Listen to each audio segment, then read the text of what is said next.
భద్రాద్రి ఆలయంలో సీతారాముల కళ్యాణ మహోత్సవం అంగరంగ వైభవంగా జరిగింది. సీతారాముల కళ్యాణం ఆద్యంతం కమనీయంగా జరిగింది. రాములోరి కళ్యాణ మహోత్సవం తిలకించేందుకు భక్తులు భారీగా తరలివచ్చారు. ఈ కళ్యాణ కత్రులో పలువురు ప్రముఖులు పాల్గొని కళ్యాణ వేడుకను తిలకించారు.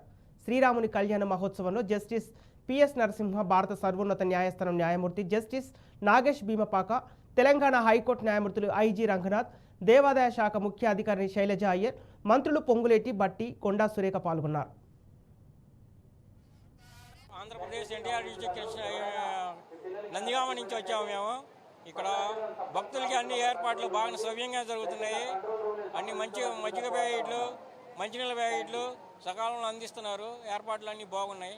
నా పేరు సైదా హుసేను, ఎన్టీఆర్ జిల్లా కేసర్ నుంచి వచ్చాను.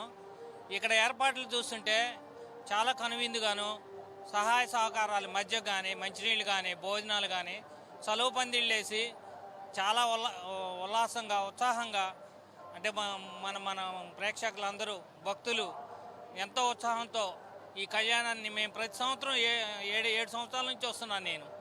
ఒక్కోసారి ఫ్యామిలీతో, ఒక్కోసారి సింగిల్గా. కానీ ఎప్పటికప్పటికీ డెవలప్మెంట్ బాగా జరుగుతుంది. చలువ పందిళ్ళు ఇప్పుడు లాస్ట్ ఇయర్కి ఈ సంవత్సరానికి చలువ పందిళ్ళు కానీ కూలర్స్ కానీ భక్తులకి చాలా మంచి వసతులు కల్పిస్తూ